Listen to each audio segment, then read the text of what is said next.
Well, welcome back to the shop. Thank you for stopping back by this week. This week, we have this 2006 beautiful Road King on the lift for a revival. Hasn't run in a couple years. So welcome back to Butler Customs Motorcycle Shop.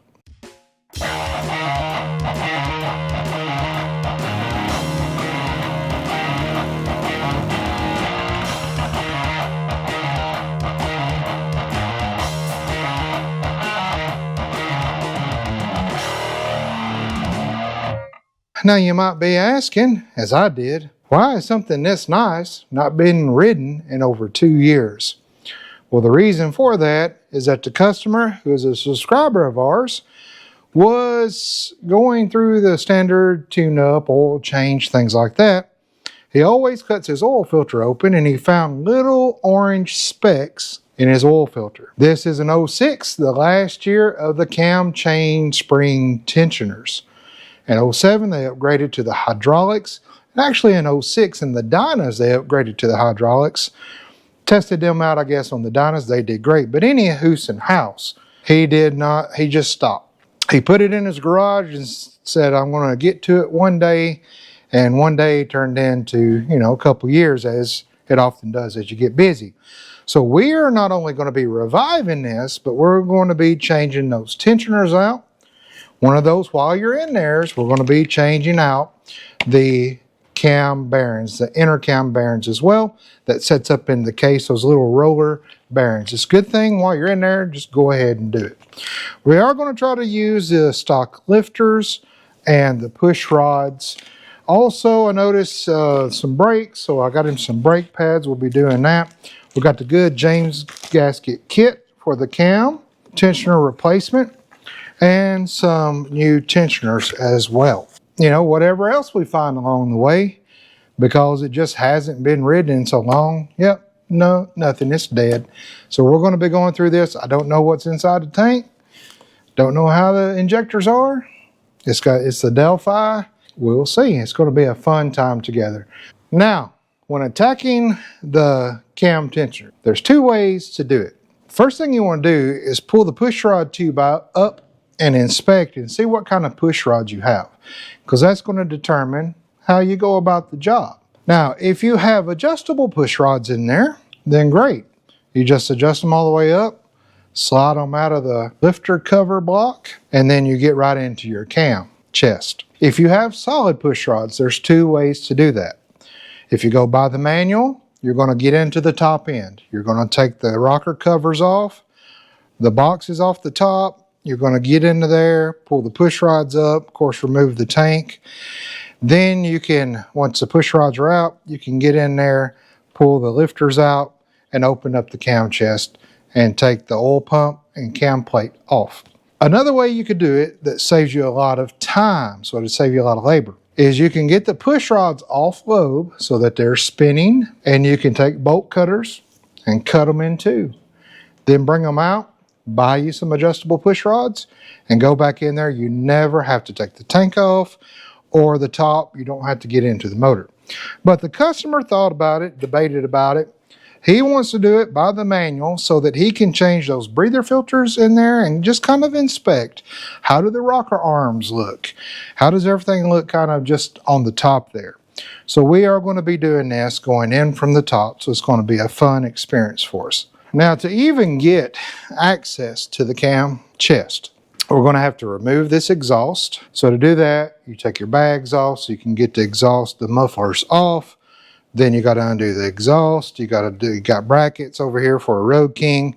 You have to drop down, at least take this rear bolt out for this, and you can drop it down. Some people will raise this up and they will actually just take the floorboard off, take a wrench or a ratchet, and just kind of twist this arm here down just to get it out of the way. Also, I will be checking out his air breather. He does have a tuner on it, aftermarket pipes, and a big sucker, stage 1 air breather. So we'll be taking it off, replacing it. It gives me a chance to look up in the throttle body, see the condition of that. As far as I know, this bike was running great until he discovered, through a routine oil change, those little particles, and he was concerned. How many miles does the bike have? I think around 30,000 maybe, but we have no juice, so I don't know. Okay, the battery voltage was at 1.2 volts. I did hook a charger up just so we can see the miles that's on it. I don't even have to turn the ignition on. I can just push this tachometer button and it should show the mileage. 34,932. Right at time where you'll start seeing those original OEM tensioners start going out. I put this blanket over it. When you're dealing with batteries that are just dead dog dead, I don't know. Anyway, when you're dealing with old batteries like this, you don't know the condition of them, you don't know if they're swelled out, you don't know if there's a cell broken in it, put something over it. If this battery explodes, hopefully it won't get on any painted things. That's why I took the bags and side panels off first before I did this. It really doesn't matter at this point. He's going to need a new battery. The way batteries are made today, there's no way that battery is ever going to hold a charge. My new battery charger, it wouldn't even start charging because the voltages was so low. This old school one will charge anything.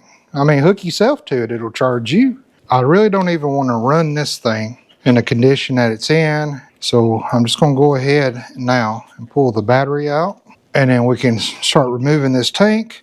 Then we're actually ready to start, taking things off. All right, we already got the negative unhooked, which I don't guess it matters anyway. It's probably dead as a doorknob. Looks like it does have a trickle charger on it somewhere. And now this battery is held down with this little bracket that's like, I think a T40 or a T45. How's your week been? T40. Any projects you've been working on? Any bike additions, upgrades? Now we can take the whole bracket off, or you can just move it to the side. Now our battery is ready to come out, and they are a bear to get out because they set right down inside there. There we go. It doesn't feel like it's swelled, and look, original Harley battery. Oh gosh, yeah, never mind. It has. That battery's definitely toast.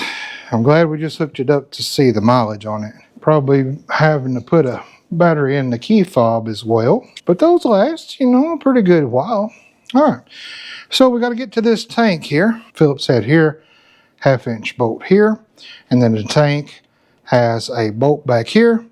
And then, of course, one that goes in the front through the neck. We can go ahead and unhook. Now that we got our battery out, we can unhook all this under here. Can undo the fuel valve there. Right here, I'm hoping that it's still good and lubricated, not hard and crusted, because when we go to put it back in, that's usually when they fail. And I had this thing right here. It baffled me. I'm like, there's a cable on it. I'm like, is that like a parking brake or what is that? And then once I got the seat off, it goes to the backrest for the rider, the front rider. So pretty neat. Of course, I just stuck my fingers in there and undid it. But I wish I'd have known that's what it was. But I didn't want to go yanking on it, not knowing what it was. Now, this tank has been off before. Here's one of those worm screw clamps right here. Harley does not use those. They use the fitted ones on. So I bet on the other side it has a stock one on it. No. Okay, so that crossover line has been replaced at one point. 1/2-inch here.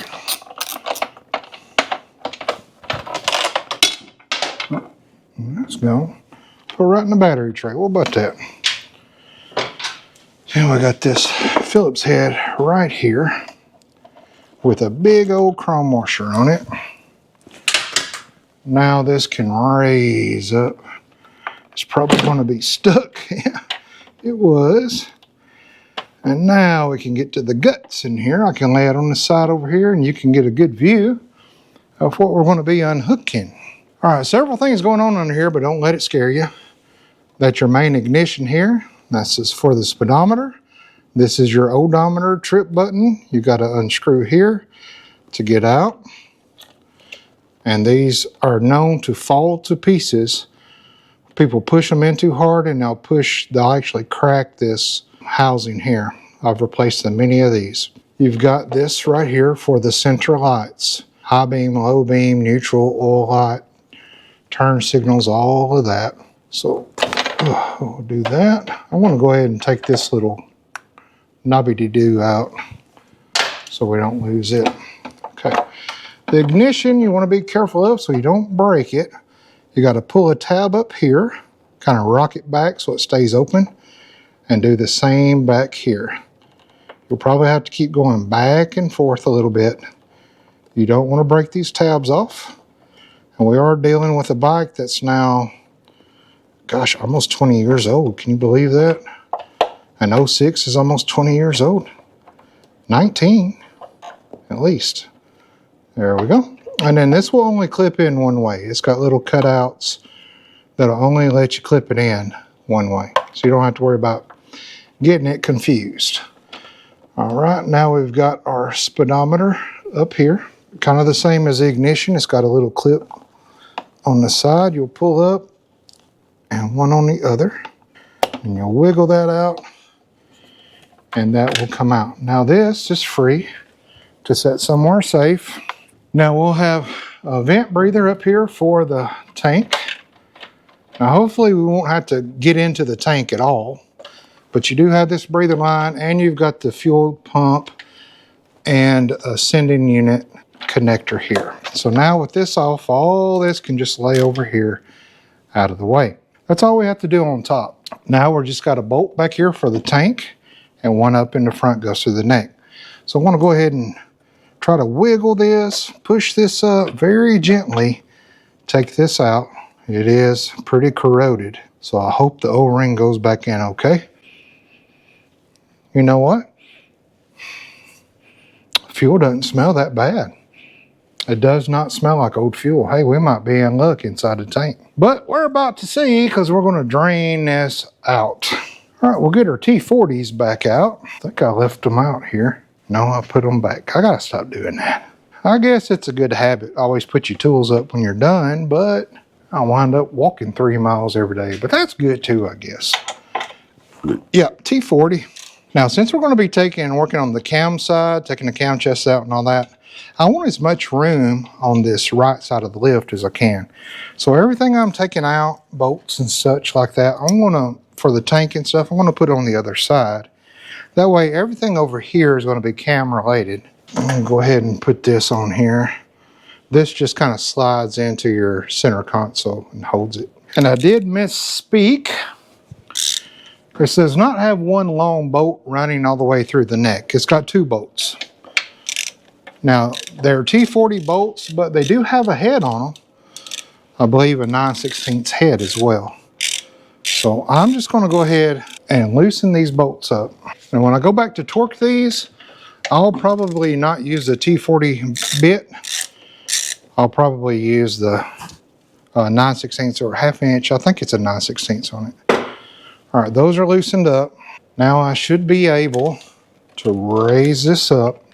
That'll give me a good slope to where the fuel is going to come out here in the front really good. We're going to get most of it out. Then raise the tank up this way and easily kind of slide it back and then up. Hopefully without fuel going everywhere. All right, I need a fuel container catcher thingamajiggy. I would really like to catch it to see how bad it looks, so I need something a little clean. I don't have anything in this shop clean. Can you believe it? I can. It doesn't feel like there's that much fuel in there. How about a McDonald's cup? A large, please. There we go. That should catch most of the fuel. Now I'll put my finger over the spout. I'll get some pliers so we can kind of twist on the hose. But this hose was replaced. So I'll get you on over here. Make sure you can see things. I'm going to get me a new camera stand, so be patient with me. I'm just going to give this a good twist here so it will come off. Okay, so my plans. Yank this dude off. Hold a finger over this spout. Let the hose drain this. Should work, right? Not that bad. I mean, yeah, it's a little dark, but look. It's not bad, guys. That would probably actually run. Okay, now what am I going to do? That had more fuel than I thought. Maybe the cup was a bad idea. Terrible idea. I mean, yeah, it is 2-year-old fuel, but it's not that bad. Oh, I see some trash there. But I think that came off the spout up here. Yeah, I think it came off the spout. Good grief, how much fuel's in this thing? Okay, don't ever do what I just did. That's terrible. Terrible. All right, because that gas is still flammable. Guarantee that. All right, I got me a big hose going in the fuel tank. Then I can take this off, stick this in the big hose, hold my finger over that, let it run down my elbow. Had quite a bit in there. I was mistaken, sadly. All right, well, I'll keep doing this till it don't do it no more. All right, now that this hose has stopped, I just swapped it and put it up in here. I'm gonna run what's out in this side as well. Well, evidently I am terrible at judging how much gas is in a tank by listening to it. So it had about 4 gallons in it. Yeah, in a, what, 4.5, 5 gallon tank? Yikes. All right, so to get this other bolt out, then this tank is free. I don't know what kind of gas he had in there, but it destroyed my mechanic's wedding band. It just swelled it out like a balloon. I don't guess there's a way to shrink that, is there? Good night. Okay, never had that happen before. That must be some potent gas. Now there is one more thing. The fuel gauge. Little bitty connector here, 3 pin. Now we can move that. Okay, now we're ready to go up. This should be empty. There will be some kind of that comes out till I can get it kind of raised up. Because with these tanks, they have to kind of shimmy back off the neck and then kind of go up. So I am going to get some gas that's just going to fall. That's just the nature of the beast. But I should be able to get it up and out pretty quick, hopefully. Oh, well, that wasn't too pretty. That wasn't too quick. All right, now let's lay this somewhere very, very safe. Over here on this table. So you'll have a lot more room if you'll just go ahead and take this coil off here. We've got to pull these plugs out anyway to raise the bike up, put it in the highest gear, which would be 6 on these, or are these still 5 speeds? I think these are 6 speeds. Oh no, still 5 speed. I guess the Dynas went to the 6 speed in 06. All right, so to get these coils off, they just kind of come off the bracket here that holds the bolts on for the tank. Just like that. We can kind of move this out of the way. You can disconnect this if you want, but usually they can just hang on this side and not really be that big of an issue for you. I think we can even get a little more room. That's going to get in your way, isn't it? All right, let me go ahead and take this off here, the connector, and then we can go ahead. Are they labeled front and rear? They are not. I thought they were labeled front and rear. And it's got that 4-pin connector just like that Dyna had, if you remember right. So I'll just go ahead and mark on here so we knows. And that goes to the rear coil. And of course this goes to the front. It's chalk, so it'll wipe right off. Now we can go ahead and pull that off. Pull that off. Go ahead and get these off as well. Since we're pulling the plugs, we'll be replacing the plugs as well. This has cruise on it. Cool. Little cruise cable there. All right, we shouldn't have to mess with injectors or anything like that. So our exhaust has all these nice chrome covers. We'll take off worm clamps on those. It has a bracket here, a 9/16 on it. We'll loosen up. And then the rear, where it hangs on underneath the bag holders, is 1/2 inches as well.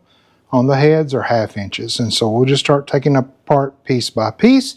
It's usually easier if you'll go ahead and take this left rear foot peg up, floorboard off. Then you got a little bit more room to wiggle out because of this. There is a 9/16 clamp right here that you'll need to take off, that this section of this pipe will come off from the head, from the header pipe. There's also a little bracket that holds this clamp together in steel so there's no vibration. So I'm just going to dig in all that. I don't want to waste your time, bore you on that. Pretty simple. Just start at the back with the mufflers, work your way up till you get everything off. On the right side, you will need to take the floorboard loose or off, or out of the way to get that exhaust to clear where you need access to the cam cover. Okay, we got everything stripped off. These exhaust headers have been off before. How do I know? Well, that's easy. If you look back up here on this back plate, it is all scratched up. And that is because when you try to take that sectional off, so you'll take the pop off here, you'll take your muffler off here. Then this whole thing can move, okay? Problem is people want to try to take that rear off first, and that pipe that runs back to the left side will scratch all up on this nice powder coated part right here. Now you won't ever see it, but if you're down here nosing around, you will see it. I'll try to get a picture of it for you, but it's pretty dark up in here. The way you take those off, I should have filmed it, but I was trying to get to this point and I didn't, is you go forward with it and then you bring this left side out. Then the whole thing comes out. You don't even ever get close to this. But if you try to take the rear off first, you will scratch this all to pieces. You'll get it in a bind.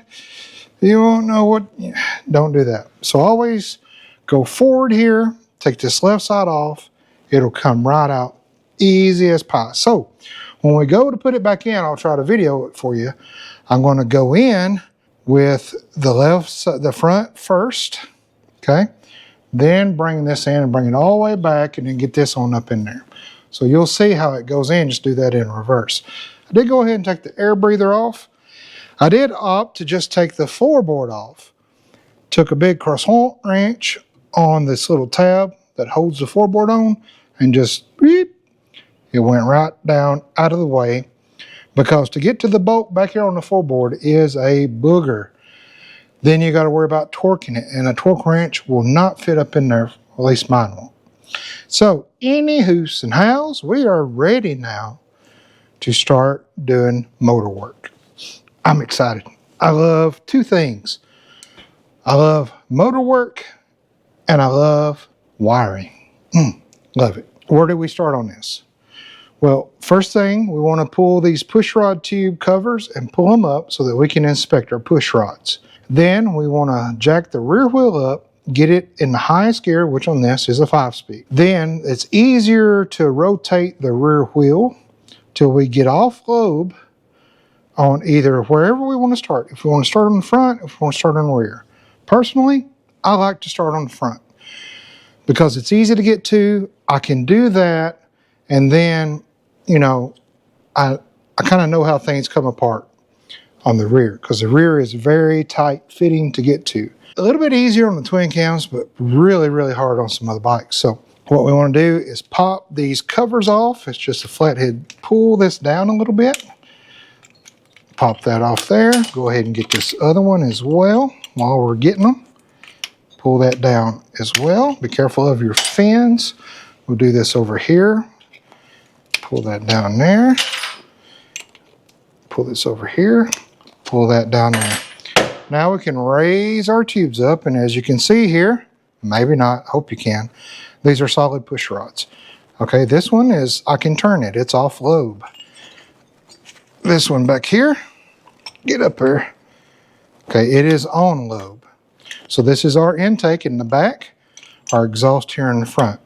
Now if you get them confused, which is which, just look up here at the top. This push rod goes this way, so that's going to open the exhaust valve.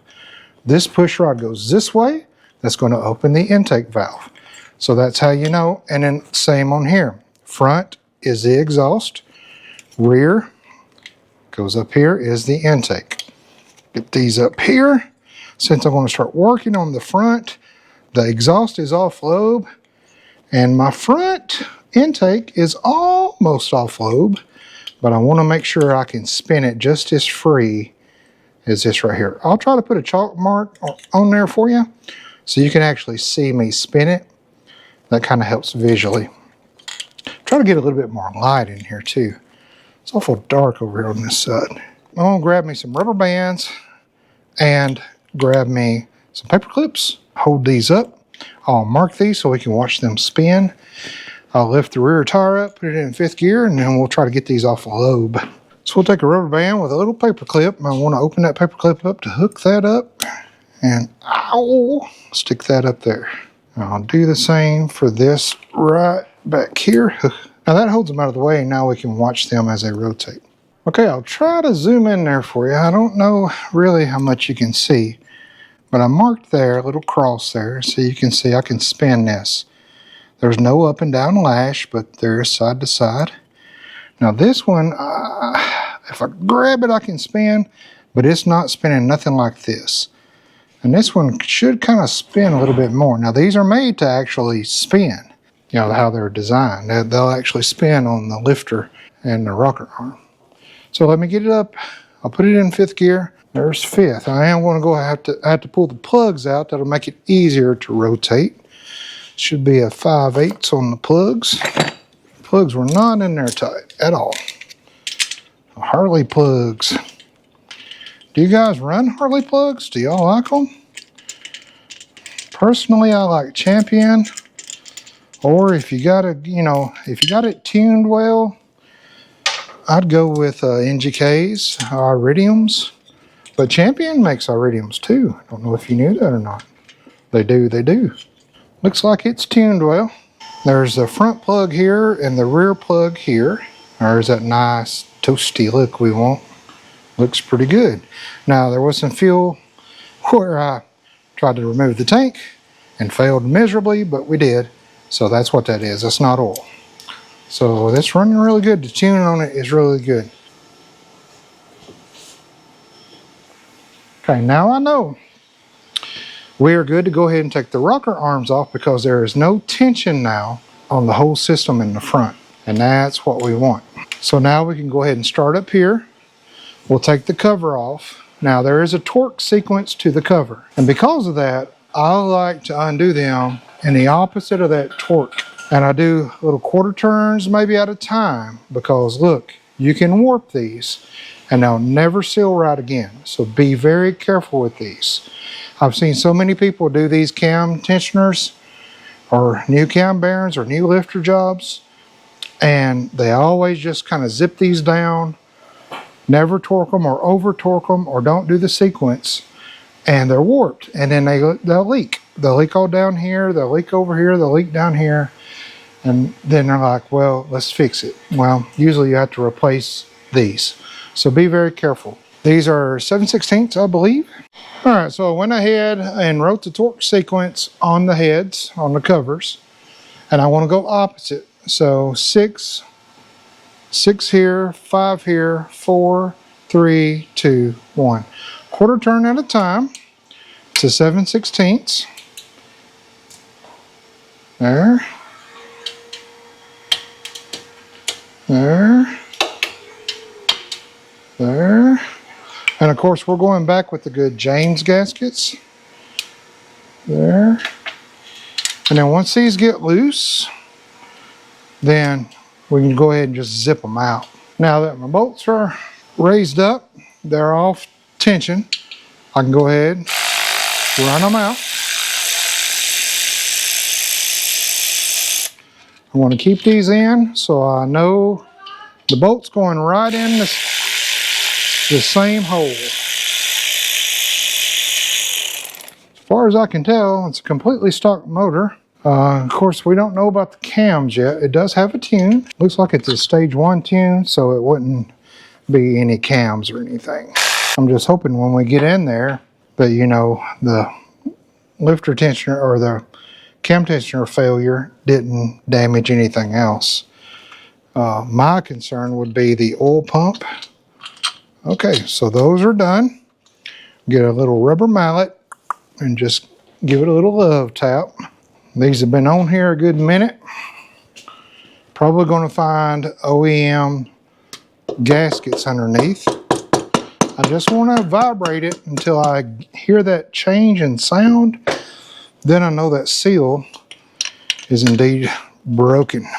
Now there's enough room up here in the front. I can just raise this up and I can bring the bolts out with it. Now on this, we're not going to be able to do that. We're going to have to take the bolts out.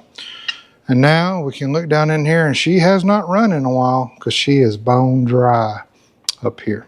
And it does look like OEM seals or gaskets on it. We've got the little breather cover here. I want to go ahead and loosen up and take this completely out before I start loosening up these rocker arms. Now there's no tension in here, but I just don't want a lot of pressure being right here on these little bitty bolts before I loosen these up. These are a 3/8, not torqued at all. All right, now that those are loose, we can raise the whole unit up. Okay, and it'll be two-piece. Our gasket kit come with this, and this, but I want to set it all to the side and set it with this for right now. We won't start rebuilding it till we get everything ready to go back together. Now we're ready to take our rocker arm assembly off. It's a 1/2 inch, 4 bolts up here. And that's all we have to take off. We don't have to take this middle cover off.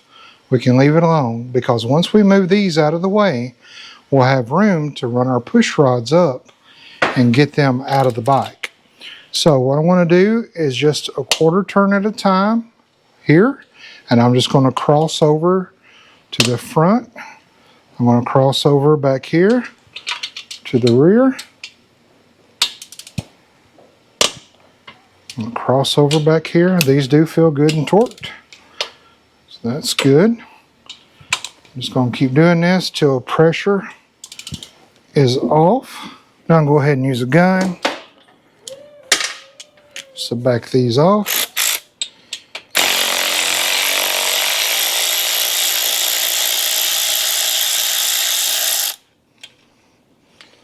That oil smells foul.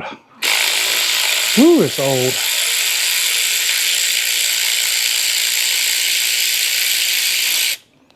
Back that off.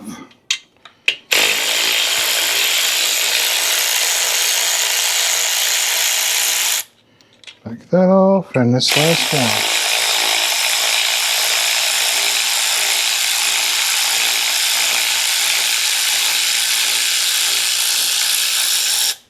Look how dry that was. Already started kind of rusting on us. Look at that. Ooh, you ever seen a rocker arm bolt look that dry? I haven't. Now we can take these off. Now we will inspect these for play. We will also inspect the bottom, the rocker arms themselves and stuff, but we'll do that when we start reassembling everything. But that's as far as we have to go. Now we can access our push rods. So let me put this all over here with its respecting cover. And now we can go ahead and hold our tube covers, pull our push rod up, slide it back down in here. But before we do that, I want to just show you something. On these push rods, your exhaust push rods on solids will always be a little bit longer than your intake. So notice they're the same up here. A little bit longer on the exhaust. So if you don't label them or forget to label them or mark exhaust and intake for the front, just know the exhaust is going to, the exhaust is going to be longer and the intake is going to be shorter. And what I like to do, if I do label them, I'll label them, put them back in their tubes, and I'll label front exhaust, front intake. Now there's no more pressure on these lifters. We can go ahead and take the lifter block off and go ahead and take a magnet and get our lifters out. Now, I do have these S&S rocker cover wrench sets that go up here. So we might try these out for the rear, so don't let me forget that. That would be pretty good, but I wonder if these work in here too. Might make it a little easier to get those caps off. I don't know. Probably not, but we'll use these on the rear rocker covers. Pretty cool. All right, just a 3/16 on these. Oh man, these are not threading out good at all. Not at all. Is that black Loctite? I've never seen that before. Have you ever seen black Loctite? Okay, that one's a lot better. That's kind of normal. Now for the ones in the back, you usually have to use your little swivel, get down in there, and just be careful of your fins, please. Go slow. Okay, I'm gonna have to take this ratchet back. an icon that is not doing the iconing. Man, these are that super, super tight. What is on these threads? Whoo-wee, guys. I do not like this at all. Now, the reason on these twin cams that you have to start up here is because you have to get those lifters in here out. If not, when you take the cam chest out and the oil pump plate out, the lifters will fall because they just sit on top of the cams. Now, all four of these, they are the same length, so you don't have to worry about, now, can I even get you, no. Now, you're not going to work. But I do have these. Will you work? Little rocker cover things. Will you get down in there? Huh. Well, that's going to work pretty good. You get a wrench on that.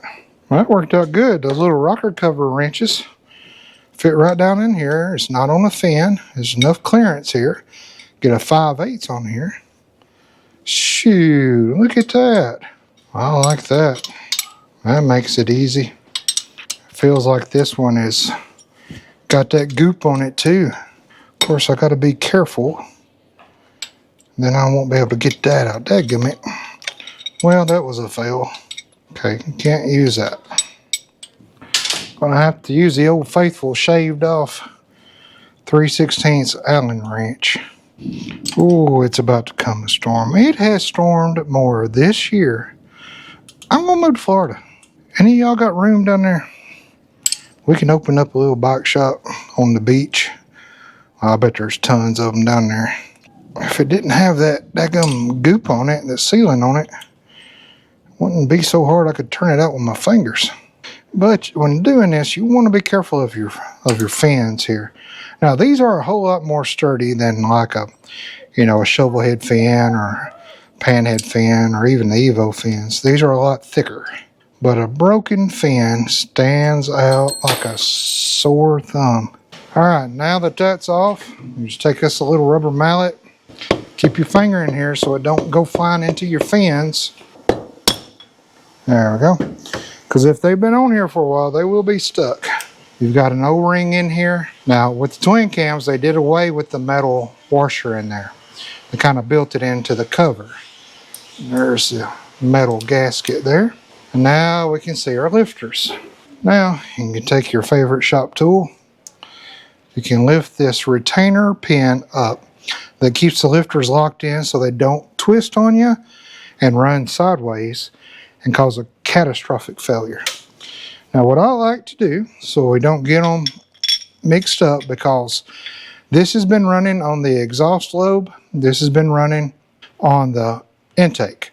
The push rods for the exhaust, the push rods for the intake. So I want to keep them matched, because if they wore in a certain spot to that push rod or to that cam lobe, I want them to go right back in the same place. So I'll get my cover back. I'll make sure I got it oriented right. Then I'll just lift up on my exhaust, stick it on top there, lift up on my intake, stick it on the lobe there. I'll even try to keep them oriented in the same direction. While you're doing that, it's a good time to go ahead and inspect your cam or your rollers here on your lifters. We'll clean them up, we'll oil them up, we will get the air out of them, we'll lift them up, but those look good. And we'll inspect them before we put them back in there. Now that job is done. We have to do the exact same thing to the rear. Usually I'll say just do the same thing, but I'm going to show you it, because getting the top cover off on the rear can be pretty hard on some models, especially this one. And now I'm just going to watch it as I turn. My intake's going up and it's back down. Now, did that loosen anything? No. Now, how about that? No. My exhaust is going up and back down. So I want my intake going up. It's off. My exhaust is still super tight. There we go. My exhaust is loose and my intake is loose. Very good. Potential spam. Man, I get 20 calls like that a day. What I use, and I'll probably use here too, I use an adapter. So what this does is it gets up in there on that and puts your ratchet way out here. So these are really good when you got a torque, because you're not going to be able to torque with these. So when you go back to torquing them down, you are going to have to use something like this. All right, so we're going opposite. So this is number 6 right here. We're just going to do a quarter turn at a time. Okay, and then 5 is on the other side. We're right back here in the back. You got to turn this wrench upside down to get to that. Okay, he's got that little release thing for his seat, and it is right in my teeth. Okay, I got to remove this whole thing here. All right, give me just a second. Let me take this adapter thing off for the backrest release. Then I can get in here. So here's going to be your issue. I removed this big honking thing here. You're not going to be able, even with this, to get this up in here like this, because this is going to be in your way. If Harley would have just drilled a hole right here, that's shown down here, you could just get right in there and bring it right out. But they didn't. Some models, older models, they do. This one does not. So what you got to do is turn this upside down, actually set it to tighten. Then you can get up in here and actually turn it. So I've got these all kind of up and off. Now I can get a ratchet and wrench in here. That's what I like to use, and can get these tight spots off really, really quick. Now you're only going to be able to go up so far with a ratchet and wrench, okay? Then you're going to kind of get it stuck. So then you're going to have to go old school. All the way. All the way. Cruise control cable's probably going to be in your way. So you'll have to kind of, move it out of the way. But these bolts have just enough room to actually come out. Believe it or not. Oh, it did. Okay, just had to hold my mouth right. So that one come out. I want to keep these in order so they go right back in where they're supposed to go. Does it matter? Not really.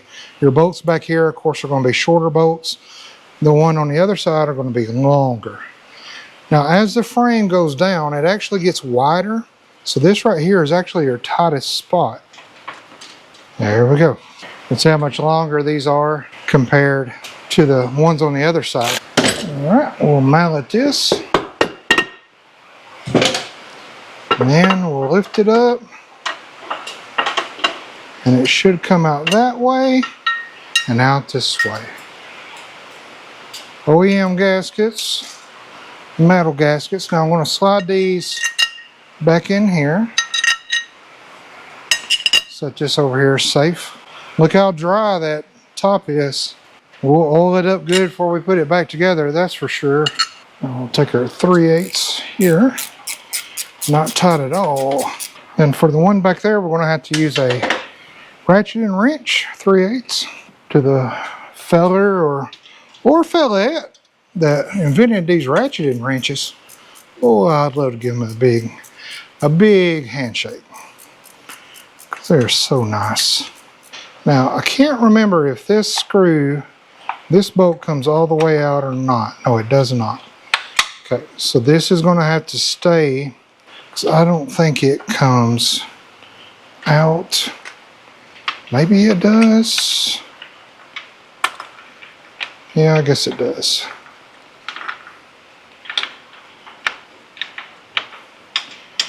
Yeah, okay. We got it out. There, gasket kind of fell apart on us. That is not a washer, it's part of the gasket.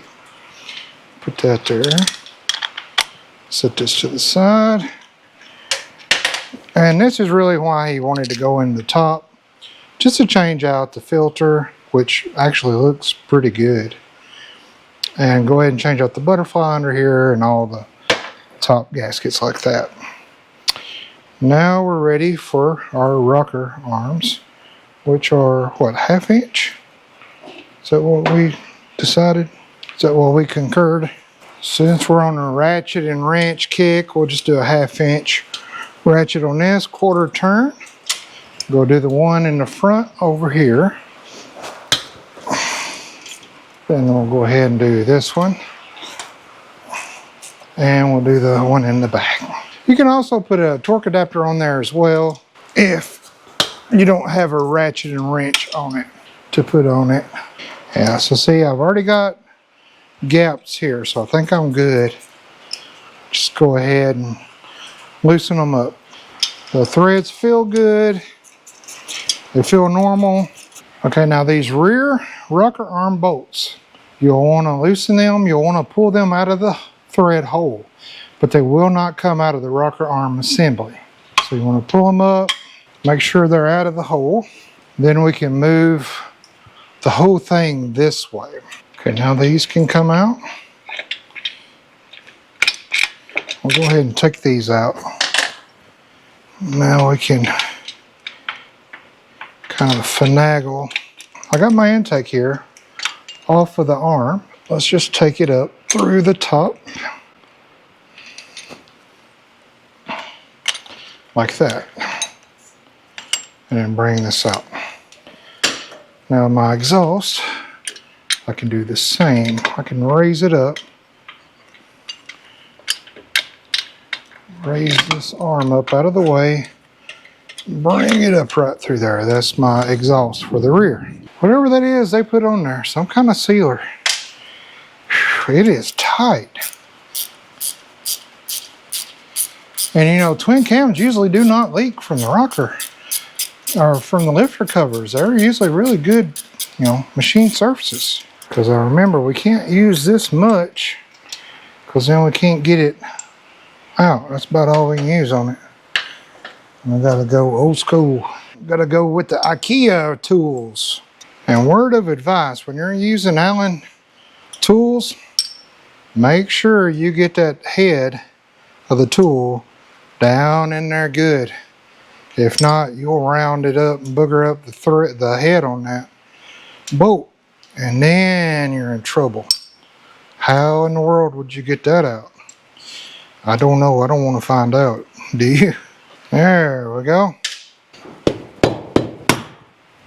There we go. Take our pin out. Okay, so here's our exhaust. Oh, look at that. Oh, these lifters look brand new.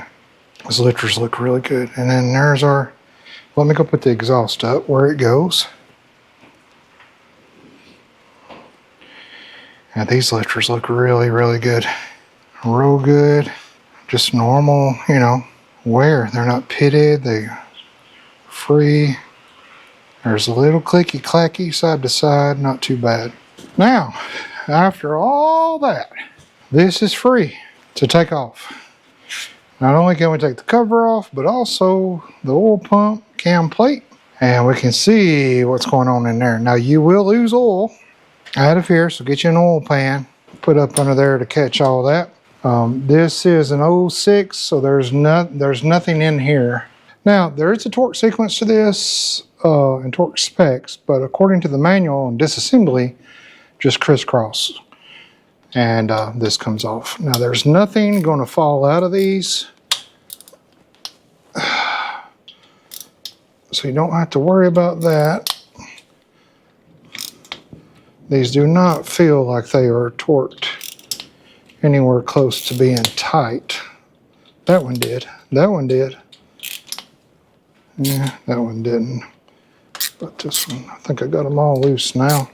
3/16 on all these. Course. Now I can go ahead with the gun and just zip them out.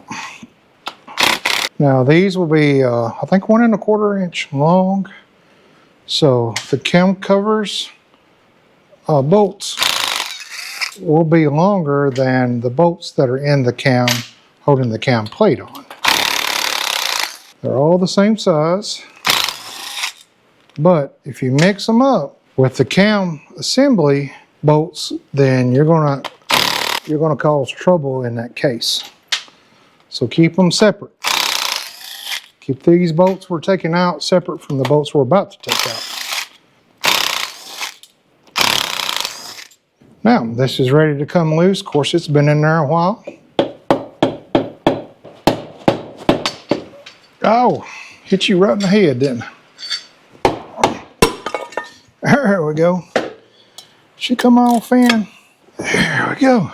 There we go. Alrighty. I do see some orange in this oil here. But you know what I think it is? I don't think it's cam chain tensioners. I think it's the orange from the gaskets. And the filter catching it. I think that's what he was seeing. These cam chain tensioners look good. They don't look bad at all. Do they to you? I mean, we'll replace them because it's going to need it here, you know, another 10,000 miles. Well, let me pull this back and kind of see what it looks like. But now, of course, we don't know what the rear looks like. But I don't think he's seeing trash from this. I think he was seeing it from the orange gasket material, just the cover, the little coating they put on them, just coming off. I bet that's what he was finding in the filter, because I'm finding it everywhere. And the oil, and it's not hard. This would be hard. These would be hard little plastic pieces. So I guess in the future, if you're going to cut your oil filter open and look and inspect, which is a good thing to do, if you find particles, find out if they are hard plastic, find out, run you a magnet, find out if it's metal, and find out if it's just soft, then it's just this. It's all this just coming off the gasket. I hate that this bike sat this long for that. So I think we're going to be good. Now of course the battery was dead. The gas wasn't that bad. So I think it will run a scope on the inside of the tank. The brake pads did need to be changed. So that's good. We'll change those. So there were some things we needed to do. We can go ahead and pull this gear off here, this gear off here, chain and all. Important, guys and gals, keep your chain orientation the way that it is on the bike. That's the way it's wore. That's the way everything here looks good. It looks really, really good. Let me rotate the wheel. We'll get this around to where it lines up with the bottom gear, and then we can start taking things apart. And that washer might prevent me from seeing where that dot is on the gear. We might have to take this washer off here to see if there's markings underneath the washer. So there's a couple ways you can take these loose.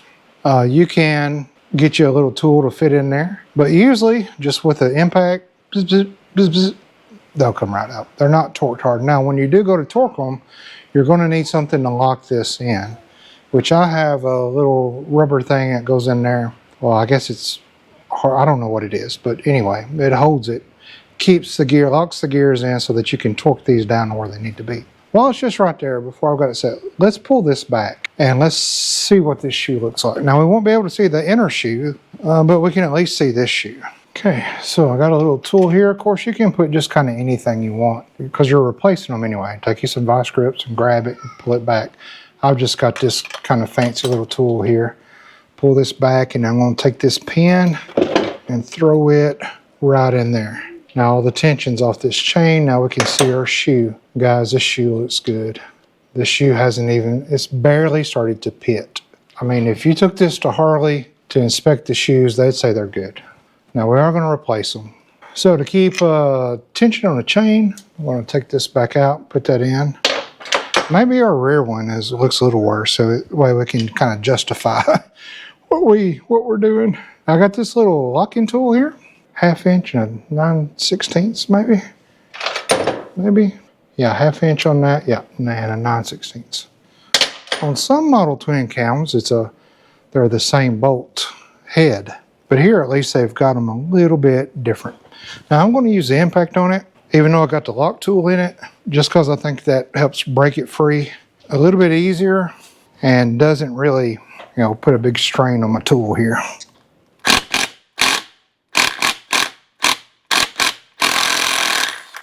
There we go. Now I just want to take this out, see where my timing mark is. Now without this, I want to put this back in because I believe I see my timing mark. Now I'm just doing this to kind of hold the gear in place. I'm not going to run it all the way down because remember, it doesn't have that washer. I can take my gear out. Once I take tension off the chain, take my little tool out. There, okay. So with this washer on, it was covering up the hole, but we are dead on. So we are good. I should have broke that free while I had the tool in there, shouldn't I? I'll go ahead and take this back out, and I will keep this together. Mm-hmm. It's a motor. Oh, you want to hold this? Brum, brum, brum, brum, brum. All right, let me get this off real quick. Ooh, she's tight. She's tight. She's tight. Yeah, hold on. Let me get this broke free, Bubba. Nope. Yeah, broke. Why? Because it is tight. That one was torqued on good. Why? Yeah, now. Now we can use the gun. No. Uh-huh. No. Yeah. And the washer. Now, can I leave that tool in there? I want to wiggle this off. Bring the whole tool and all out. Oh, perfect. I'm just going to leave that tool in there. Now, you will have a spacer that rides right up there. Don't forget that. I'm probably going to just leave that there for now. Now I'll get you in here and show you better the shoe. Well, we're going to take it out anyway. But now I'm just going to leave this together. It's timed. It's good to go right back on. And then make sure you don't move your oil pump once you pull this plate off. That oil pump doesn't get shifted and moved because there's an oil gear in there, a timing gear. Yeah, now we can take this tool here, pull our pin out. Gotta let that slide all the way down. We can take our pin off, get this off, but I want to leave it for now. The oil pump's held in and they're marked. There's a number 1, number 2, number 3, and number 4. You don't take these apart to get the cam plate off. It's just 1, 2, 3, 4, 5, 6. That's it. So we're going to crisscross on these. All right. So these are going to be the short 1-inch bolts. So make sure on this cam cover, they're 1 1/4 inch, I believe. So you want to keep those, just throw them in the cam cover and move it because these are all going to be shorter. If you get these mixed up with the other ones, the cover bolts, you're going to bust this case and that's not good. They're all the same length. Last one. Now we can slide everything off real, not just wiggle and push right here on the crank. Don't try to twist this, okay? Try to keep it going straight in because you definitely want to keep that oil pump lined up. You will lose more oil, so maybe just pause, let it drain, and bring it straight on out. Okay. And there's a little groove in there on your oil pump that lines up with this right here. So you want to make sure you get that right. Now you got an O-ring that sits right back in here, so I want to put it back in there for now. We're going to change this one out. We're going to change this one out. We're going to change this one out. But I want them in there for now. Now here is our lobes. They look really, really good. Low mile lobes. Now are they stock? I don't think so.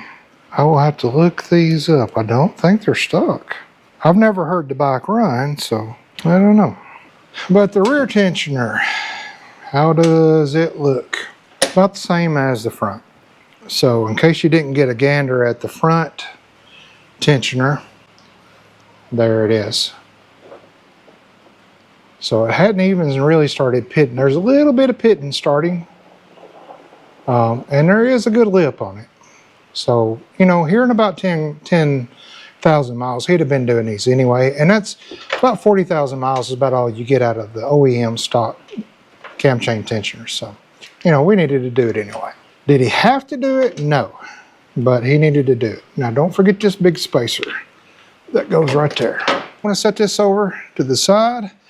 The bearings, the inner bearings, look and feel really good, but we got new ones. We will change them out. They got a little bit of wear to them.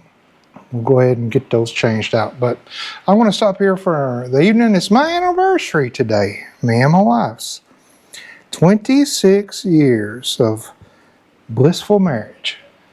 So we'll go celebrate. Maybe a bacon sandwich or something. That'd be good. See you in the morning. We're going to be pulling these off. We're going to be pulling out our cams. We're going to be getting that rear tensioner out. We're going to be inspecting our bearings in here, which I expect would be just fine. We're going to be putting our new bearings in here, our inner bearings, then clean everything up, and then we're ready to assemble. I'll show you the gasket kit I got that you can get as well. It's a good James one. And we'll get this back together, and then we'll throw a battery in it. The throttle body looks beautiful. It looks so, so clean. Throw some fresh gas in it, do the brakes, then just start checking everything out. I think we'll be in business. All right, before we get into changing out our tensioners and pulling the cams off of the plate, let's go ahead and get these bearings out. We've got the good Timken bearings. These are the ones you want to use. There's the number there. Here's the bearing here. Go ahead and open it up. Just kind of hold it up there, compare. Yep, looks like our bearings there. So filling these and then filling these, yeah, it's a good thing to swap these out. Now you'll see a beveled smooth side here. That goes in. The reason it's beveled and smooth is it kind of helps to line it up in the bore when it goes in. Then you'll have a flat side that's usually got the markings on it. That's what side you press in. So the beveled side always goes in on any kind of bearing that you're putting in and installing. Now I pulled this bearing out because we have our tools, bearing puller tools. So this is a twin cam bearing puller and installer. So this is an installer plate that'll go up here. That installs, pushes the new ones in. These are our pullers. Now this kit comes with two types of pullers. So I need to see with this which puller I need, and it's going to be this smaller one right here. So I can compress these in, and that's going to be the one that I want to go in to the bearing hole. I'm going to try to squeeze them down a little bit closer. Try to oil this up a little bit. And this is going to go behind the bearing. There we go. And catch it where it won't come out. Catches behind that bearing. Now we'll have a rod here that we will run in. And as we tap this rod in, it's going to expand these teeth here. And it's going to grip real tight to that bearing. So it'll take me a little rubber mallet. Now, I don't want to go too far because I could hit the flywheel back there. So I want to be careful when I go back. Okay, that hit the flywheel, so I don't want to go back any more than that. Then I've got these spacers here. Okay, there are two spacers that are cut out so that as I pull the bearing will actually fall down in there. So as I pull this bearing out, it's going to fall right down in there. And this is the one I want because it fits good and tight. So that's the bearing I want to pull, and it's going to go right in there. And it recesses down deep enough that it actually pulls the bearing out without worrying about it damaging anything. So this lip right here is going to sit right up against the case. So what I'll do is just kind of oil this outside here. As it sets up above the case there, just run that in just like that. Now I'll have a washer that'll go on over that, and I will have a nut. I'm going to oil my threads up here, oil my nut threads up. I got to thread it down where I can grab on to that side right there. There, just like that. Now I'll take on this tool 5/8 to hold this to keep it from spinning. Now, as I draw the nut down, it's going to pull that bearing puller out and pull the bearing out as well. So I just got a croissant wrench here.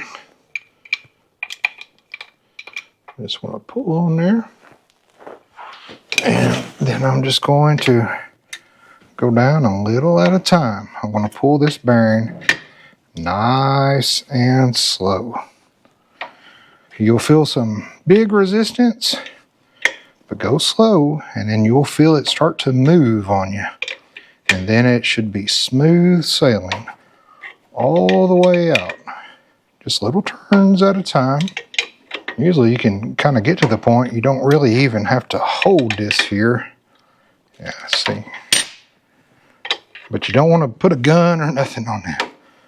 Now I'm going to hold down here so that when that bearing does come out, this whole thing will fall. And I don't want it falling down and hurting the case or nothing. It's going to feel like you're turning it forever, but just be patient with it. There we go. And there's our bearing captured in there. And now that the bearing's out, we can inspect our hole. We can actually take us a cloth and clean it out real good. It is nice and smooth, nice and smooth.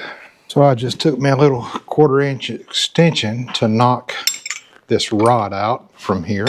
Now I can go ahead and take my threads off. We're going to do the exact same thing for the other bearing. So I'll keep everything here nice and close. I can pull that out.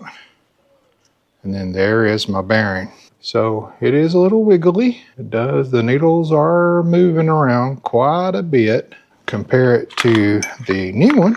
And these are very tight and good. It's a good thing one of those while you're in there, go ahead and replace your bearings. They're not like it's that expensive. Do not get the cheap Chinese ones, please. Get the good ones. But listen to this. Hear that? So these were, you know, a good thing to replace. So I'll set the old one over here. Going to do the same thing for this one as we just did. Going to get them both out, clean up the bores real good, oil up the bores, and then we'll start putting the new cam bearings back in. Okay, that's in. Put that back in. Give it some love taps while I push out on this. Just going to expand that out till it bottoms out. Let me verify this is the same one. I don't want to get them mixed up. It is. Okay, we'll put that. Let's get us some fresh oil right around the lip there. Slide that on. Get some fresh oil here on our threads. Slide that on. Some fresh oil on our nut and the threads. And we'll slide this on. Make sure it's up there nice and centered. All right, I like that. Looks good all the way around. All right, so it's really tight. It's going to be really tight. And then you'll feel it kind of give way and start moving on you. There. There, it started moving then. That might be tight enough to stay. You know, they're not big bearings, so, you know, they're not pressed in there with a big shop press or anything. Here we go. All right, that bearing is out as well. Oh, it feels good and smooth up in there. No ruts, not watered out. Nice, really, really nice. This one feels a little bit better than my rear. So now we're ready to install our new bearings. Now the new bearings are the same size for the front cam and the rear cam.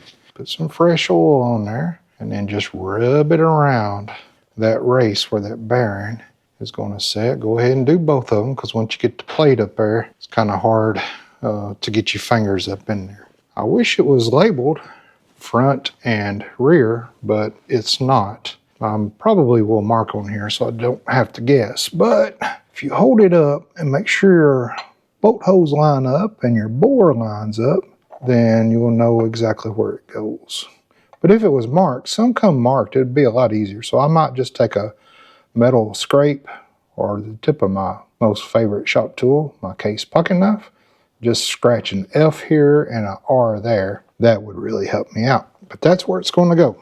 Now, before you put this on, we got to get things loaded and ready. So in your kit, you will have this adapter here. It comes with several adapters, so you want to make sure you get your bearing out and you find out which one fits. This one fits the inner diameter really well, and the outer diameter is going to be just a hair taller where it's actually going to catch and not go so far. So then you've got this adapter here that just slides on here like that, and it's actually threaded. And then you'll have this that goes through the plate, threads into here, and then pushes. As this pushes, it'll push against that plate, and the plate won't come out anymore because it's screwed in, and this will actually push the bearing in. So there's a lip on the back of that race in the case that stops the bearing from going any further and falling out in the cavity of the case. So you'll feel it, you'll feel some resistance and it'll go smooth, and then you'll feel it get tight. Stop. That's when you stop. So I've got all this oiled up. I oiled the needle bearings up inside. I'm going to go ahead and oil the outside again. I'm going to go ahead and oil up the threads here as we thread it into the plate. Now I want to put my plate up here and make sure I've got it situated to go in the right way. So I'm going to start with the rear here. So I'm going to go ahead and run this in till it'll come up like that. And then I can get this and the bearing, and I'm going to hold this and kind of screw this in till it bottoms out. Then when it bottoms out, I'll bring it back a little bit, and then that should give me the room I need. Okay, I got my bearing ready. I want to make sure my letters, my numbers, and flat side goes towards me, and that the rounded side goes toward the case. Pull that up real good.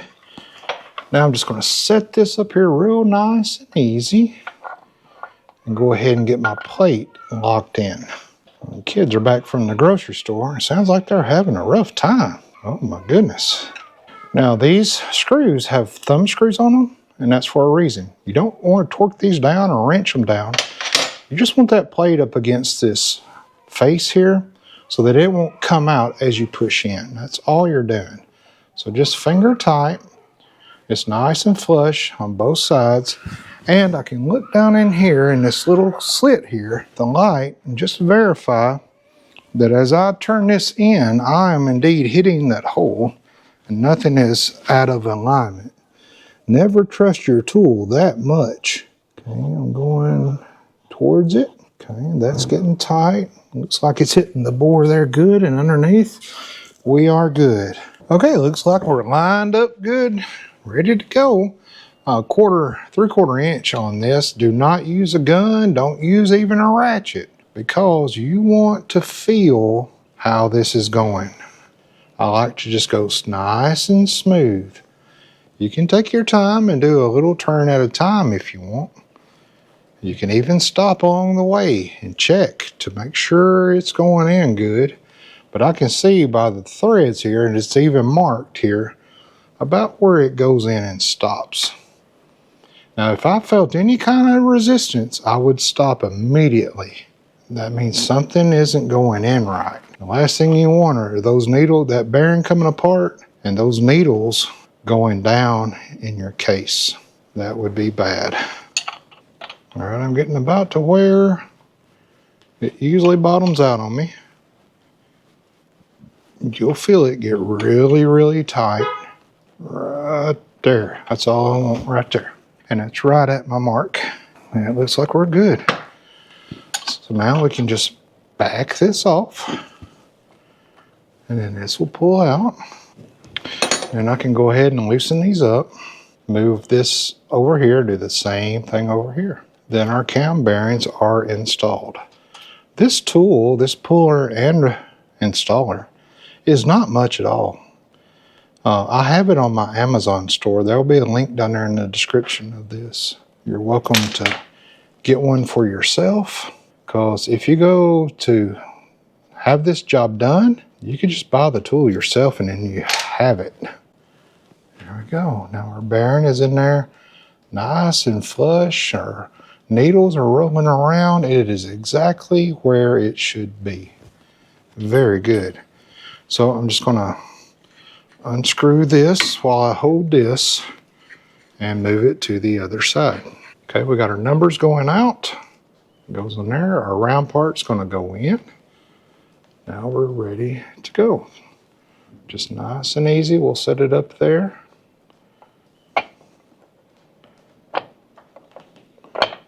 There we go. We'll get this one started. This one started. Now that they're all in, we can go ahead and run them down nice and flush. Now this certain tool has a cutout for the dowel pin that usually stays in the case, so it's kind of nice. I guess I should have known which way this plate goes by that, but I'm going to mark anyway. Okay, now I'm going to run this in with my hand till it touches, and then I'm going to look up under there just to make sure I'm lining up with the hole. And with that rounded part of the bearing, it really helps to kind of get it right where it needs to be. Okay, I think we're good there. Let me check up here. Yep, now we're ready to just do the same thing. And if you do this, you'll find that smoothness that I'm talking about. And if you look at how I'm holding my wrench, it's not a tight movement at all. Now as you go in, it'll get a little tighter, but you'll still be able to move it. Just don't go fast, go nice and slow. You are pressing, fitting a bearing right there. And I can tell by the mark I made on my thread that that is where we need to be. It got really super tight. Now I can back this off. Pull this back a little bit just to get it to clear that bearing out. And we can take this off. We are done with our tool. And that bearing pressed in perfect. Very good. My needles are rolling good. Very good.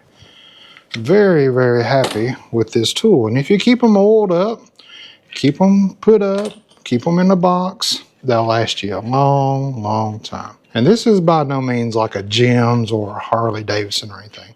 But hey, it works good. I've put many a bearings in with this. So no issues at all. And I am going to, while I have it off, go ahead and make me some marks with my pocket knife, just so I have a good mark. I've got it marked rear, front, and out. So this goes on the outside.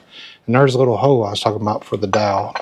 Set right up in there. Helps kind of situate it. All right, so we're done. Now we can move on over to these. Okay, now for our cam chain tensioners, there are some different ways you can go. You can go with just replacing the pad, and you have to grind the rivet out, knock it out, put a new rivet in, and do the pad. They make some really good aftermarket pads. But when I change these out, I like to change the springs out as well. Because the springs over time, as any spring will just lose tension. And so I like to replace the whole thing. So you'll see these tensioners, they are different in design.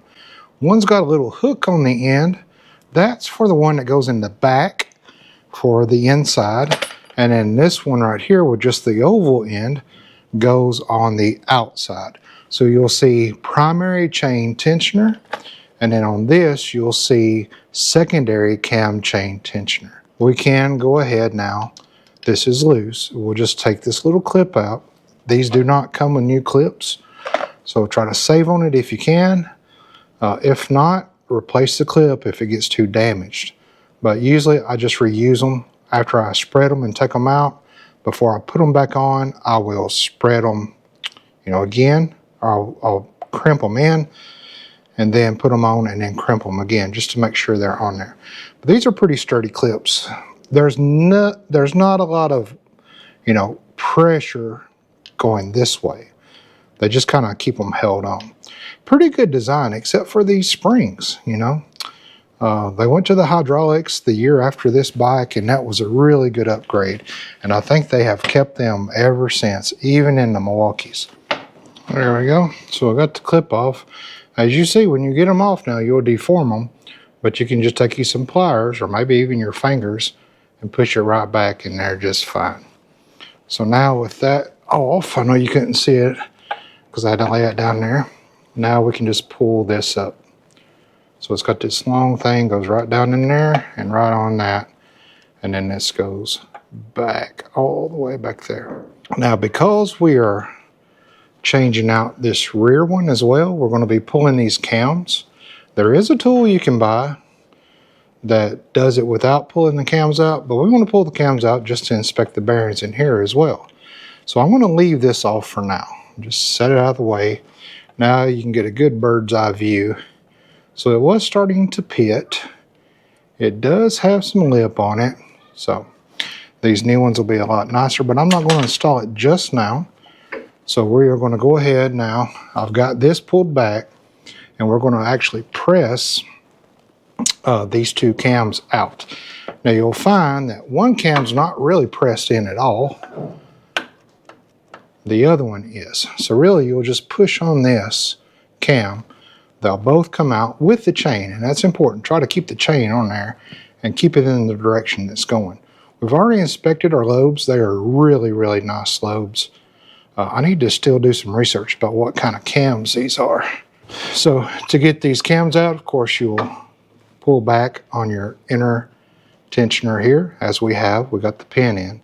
Now, what I'm going to do is put my tool back on, and I want the pin to be on this side so this isn't hanging down in the way here. When we get these cams out, the reason we're getting these cams out is that this, when you let this go with the cams out, will swing all the way back, and then you can just pull it right here off. Then to install it, you put it on without the cams, pull it back, and lock it in. So I want my pin to be locked on this side, especially as we're pushing the bearings out in the press. So let's go ahead and swap that over.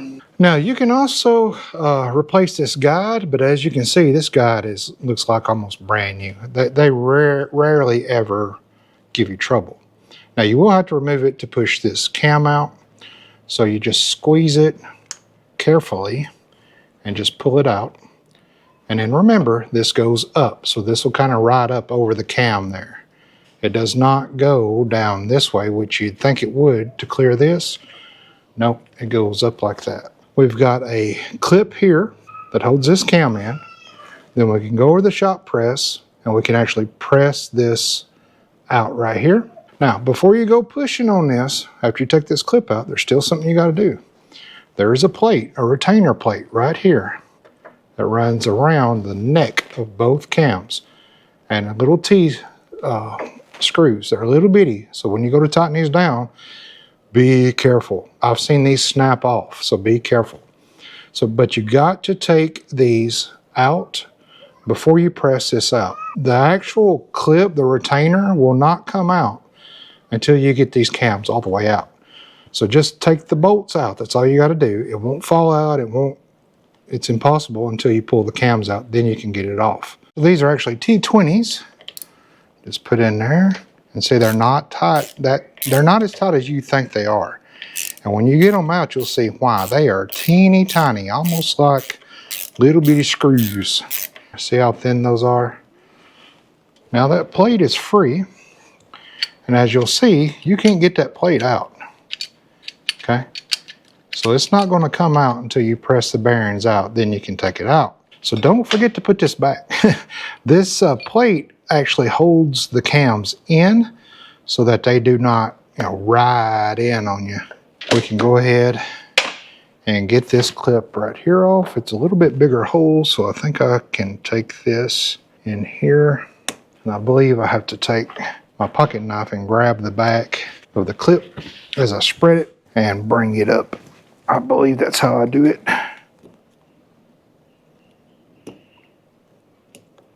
There we go. Just like that. And then we can smash it and reuse that same clip with our other clip. Okay, now this is ready to press on out.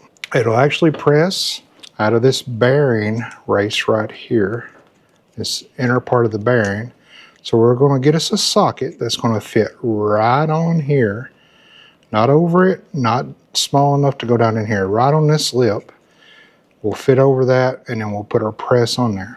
The most important thing, where you're going to brace here, because you don't have much room, because you cannot brace and catch this little clip here.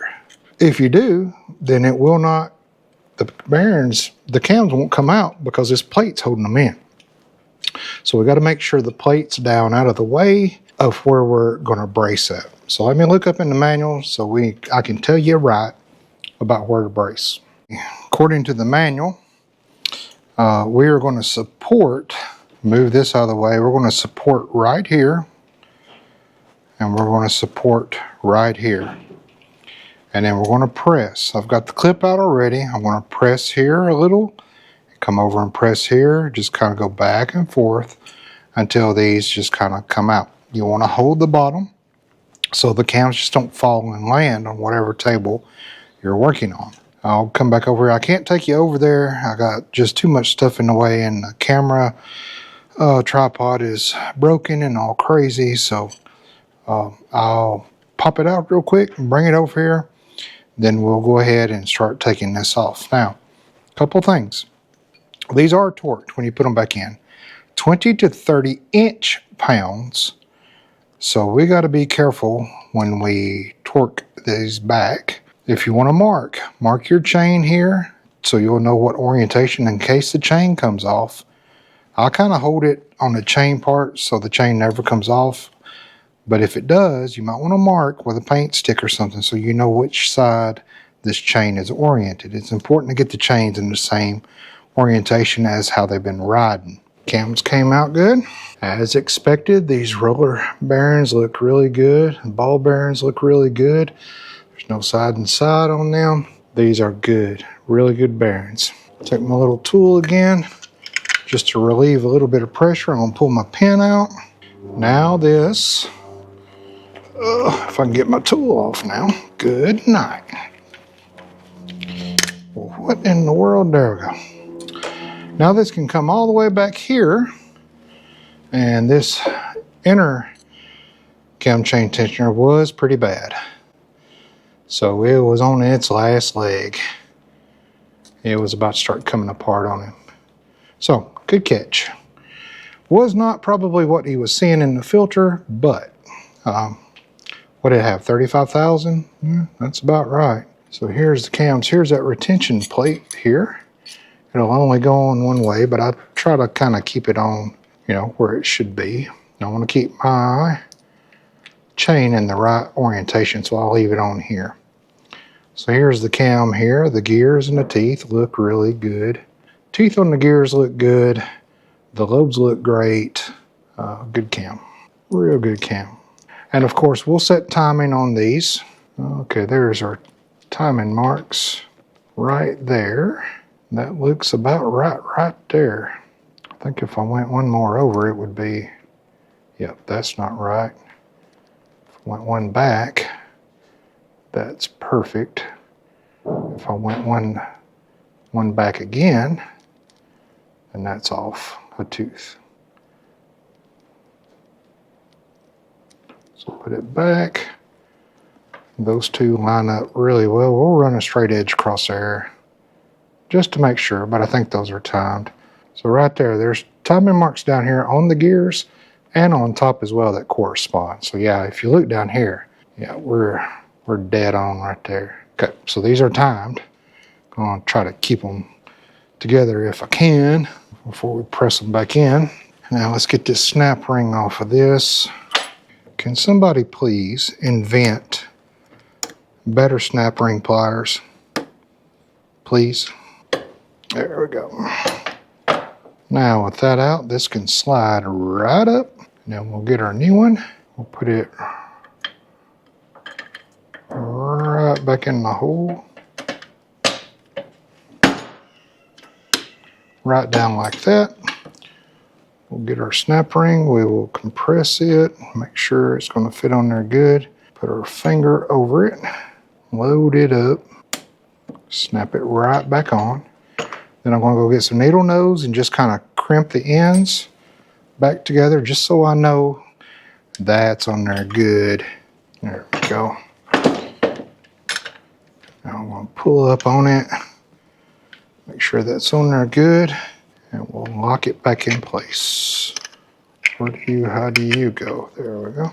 There we go. Now I got it back. It's in place.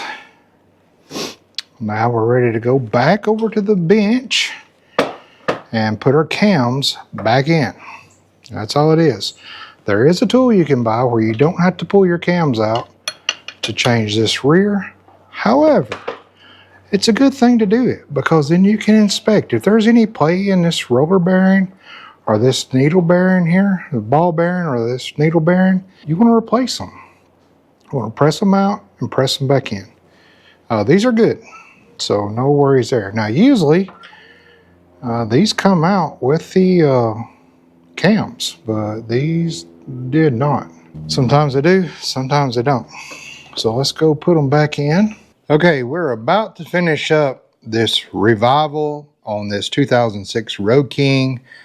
About to fire it up for the first time, but already after going back and looking at the footage and editing, it's over 3 hours long.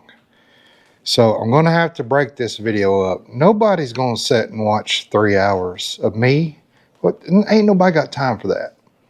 So this is going to be part 1. I know I'm cutting it off right in the middle. And then part 2 will be coming out right next week. Now for our members, you'll probably see it back to back. But for those that are just subscribers, well, not just, that's wrong to say just subscribers.